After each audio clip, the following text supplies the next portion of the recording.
Assalamualaikum warahmatullahi wabarakatuh. Balik lagi ya kawan, bersama saya di Petani Muda Channel. Baik, seperti biasa ya, hari ini hari Minggu tanggal 10 April tahun 2022. Saya akan mereview atau mengupdate perkembangan tanaman cabai skala rumahan saya, sekaligus melakukan perawatan terhadap tanaman cabai ini ya. Dimulai dari tanaman nomor 1 seperti yang sudah terlihat di kamera. Tanaman ini semakin terlihat montok ya, makin terlihat subur maksud saya. Kemudian tanaman nomor 2 ini juga sama ya kurang lebih. Kalau untuk masalah daun yang robek-robek, saya juga sebenarnya kurang begitu paham ya. Bagi teman-teman yang tahu solusinya atau punya saran, bahkan kritik sekalipun, tidak apa-apa ya. Saya terima, dan diharapkan adanya channel ini adalah untuk kita saling share ya, share pengalaman tentang menanam cabai seperti itu ya. Jadi jangan-jangan untuk menyampaikan sarannya kepada channel kami ya. Tapi untuk sekedar informasi bahwa saya juga tidak hanya menanam di lahan ini saja ya, melainkan di depan rumah juga ada. Mungkin untuk lebih jelasnya nanti akan saya dekat lagi, dan nanti saya akan ke sana ya. Dan seperti biasa, karena saya juga petani masih awam ya, masih pemula, saya juga sedang mencari bibit yang terbaik. Jadi ceritanya seperti ini ya kawan. Yang di sini ini adalah bibit bermerek Kaliber ya, dan bisa dilihat kondisi daunnya yang robek-robek, tapi saya rasa ini tidak masalah ya. Yang penting tidak mampu mengganggu produktivitasnya. Kemudian yang di depan sana itu bibit jenis viral ya, dan dia baik-baik saja, daunnya tidak robek. Jadi ada kemungkinan setiap tanaman itu atau setiap bibit memiliki karakternya masing-masing ya. Ada yang di awalnya mungkin sulit, terlihat jelek seperti cabai merek Kaliber ini.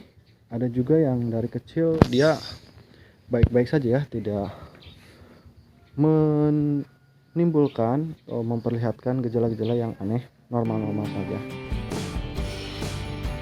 Dan seperti apa yang sudah saya alami, bahwa tanaman cabai yang dipotong pucuk itu memang masa panennya itu bisa sedikit mundur ya, ketimbang yang tidak dipotong pucuk. Seperti ini yang kita tidak lakukan perlakuan khusus, tidak potong pucuk dan tidak potong atau buang tunas air, itu dia sudah mulai menunjukkan cabang Y ya. Mohon maaf, ini dia cabang Y.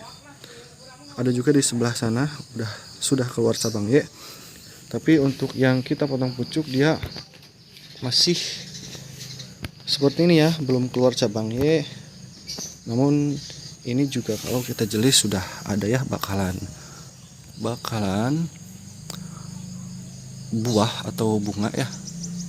Hanya saja harus sedikit bersabar, dikarenakan ketika kita potong pucuk tanaman cabai ini, maka dia akan mengulang lagi ya, yang harusnya dia sudah mulai berbuah jadi mundur mungkin sekitar seminggu 2 minggu, karena dia harus memacu lagi pertumbuhan tunas yang baru, kemudian dia baru keluar cabangnya dan bakal bunga ya, seperti itu kawan.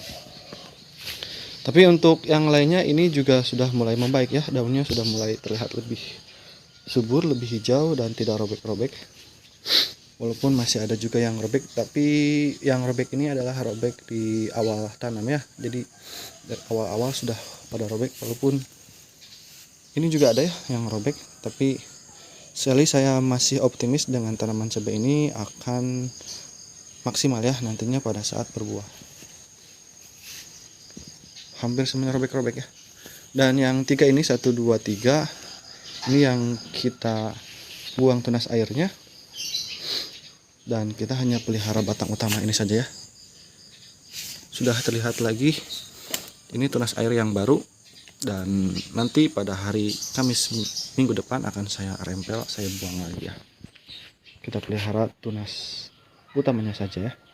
Oke, untuk perbandingan saya akan perlihatkan juga tanaman cabai saya yang bermerek viral di sebelah sana. Seperti apa perbandingannya dengan cabai merek Kaliber ini. Yuk kita ke sana. Baik kawan, sekarang saya sudah ada di lahan yang nomor 2 ya, dan menggunakan bibit yang berbeda tentunya ya.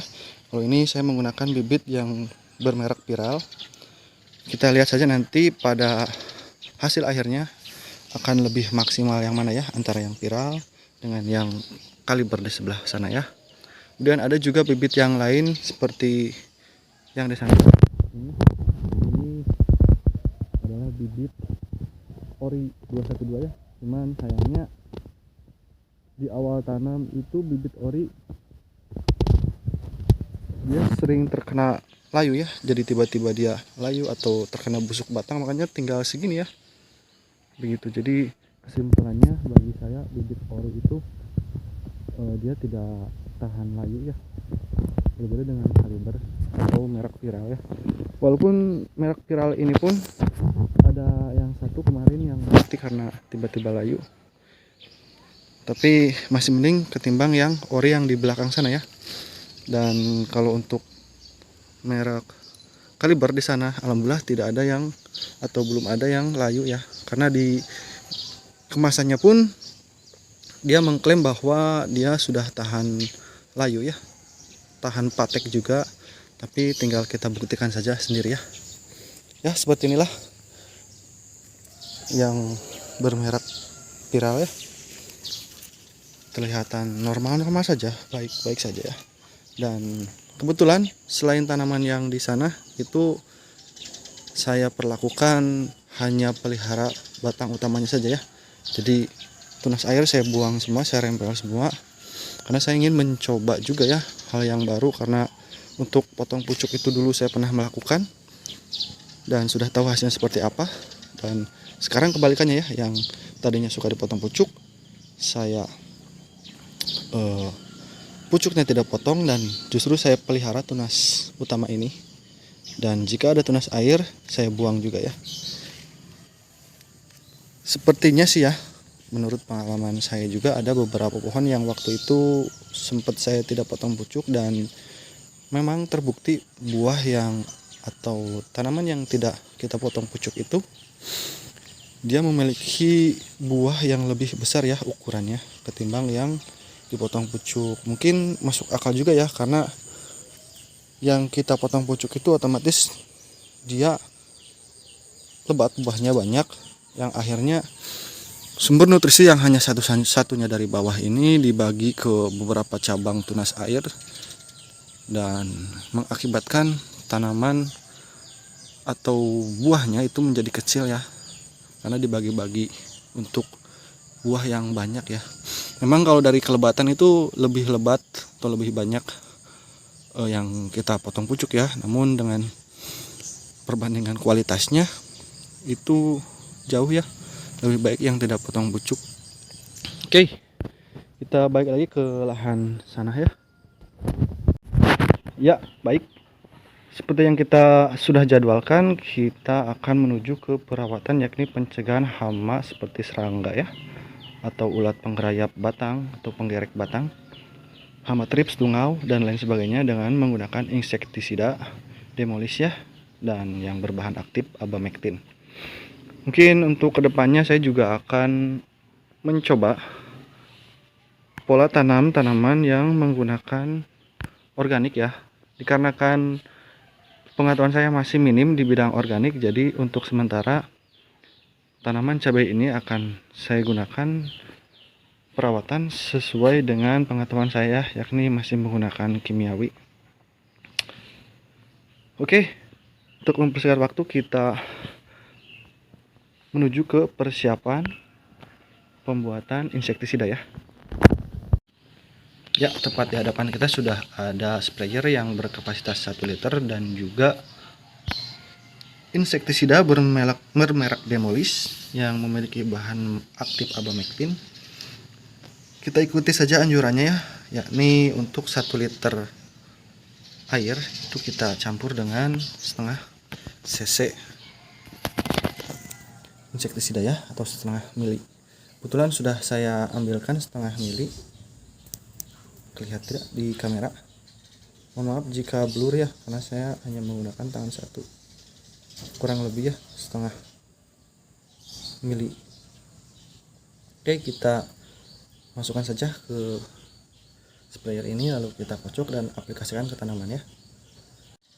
Sudah kita masukkan, tinggal kita tutup lalu kita kocok ya, dan kita aplikasikan ke tanaman.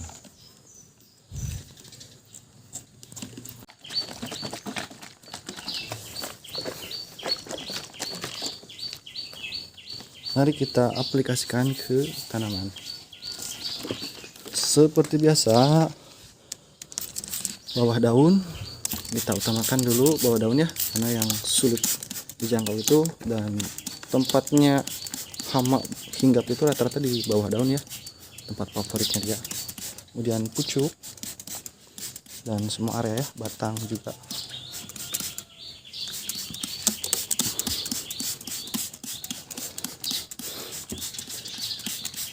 Doakan saja ya teman-teman, kedepannya saya juga ingin mencoba pola tanaman cabai dengan menggunakan bahan organik ya. Jadi harapannya kita dan petani yang lainnya itu bisa swasembada pupuk atau insektisida ya.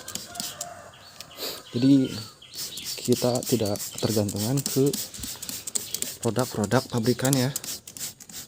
Begitu teman-teman, karena bagi saya pribadi suksesnya para petani itu adalah ketika dia sudah bisa menciptakan pupuk sendiri, bisa menciptakan pencegahan hama sendiri, insektisida maupun fungsida ya. Dengan begitu mereka bisa sejahtera, karena pupuk dan bahan-bahan pencegahan hamanya itu dia bisa ciptakan sendiri dengan bahan yang simpel yang ada di rumahan ya. Begitu teman-teman. Sekarang masih setengah 7 ya. Sebaiknya teman-teman yang ingin melakukan perawatan itu baiknya agak siangan sedikit. Namun dikarenakan saya akan ada aktivitas pada hari ini, makanya sedikit saya percepat ya untuk perawatan tanaman cabai ini. Alhamdulillah ya kawan, bisa dilihat tanaman ini makin subur ya, makin segar kelihatannya juga. Oke, saya selesaikan dulu semuanya ya. Dan ini yang terakhir ya kawan. Oke, perawatan mingguan pada hari Minggu ini sudah selesai. Mungkin hanya ini ya, review singkat atau mungkin review agak panjang sedikit, mohon maaf ya, jadi agak panjang durasinya. Semoga teman-teman juga tidak bosan dengan channel ini ya. Dan sekali lagi jangan sungkan untuk teman-teman yang memiliki saran atau ide kreatif tentang bagaimana cara penanaman cabai yang baik dan benar, perawatannya seperti apa, jangan lupa atau jangan sungkan untuk komen saja langsung ke channel ini ya. Channel ini terbuka untuk siapapun, dan saya juga sekali lagi bukan berniat untuk menggurui ya, melainkan hanya berbagi pengalaman pribadi saja ya, tentang bagaimana merawat atau menanam tanaman cabai ya. Mengingat tanaman cabai itu merupakan tanaman yang kalau orang Jawa bilang itu angel ya, sulit, karena hamanya itu luar biasa ya, banyak. Apalagi tanaman sudah memasuki masa-masa generatif seperti ini ya, masa-masa berbuah seperti keriting, virus mozaik, kemudian dan lain sebagainya masih banyak ya. Mudah-mudahan cabai ini ya, tanaman ini bisa lancar sampai nanti kita panen dan menghasilkan cuan ya. Oke, jika teman-teman suka dengan video ini, jangan lupa like, komen, dan share ya pada teman-teman yang lainnya. Dan terima kasih juga untuk teman-teman yang sudah subscribe channel ini, dan dukung terus channel ini agar bisa terus berkembang dan menyajikan video-video yang bermanfaat untuk kita semua ya. Saya tutup, billahi taufik wal hidayah. Assalamualaikum warahmatullahi wabarakatuh.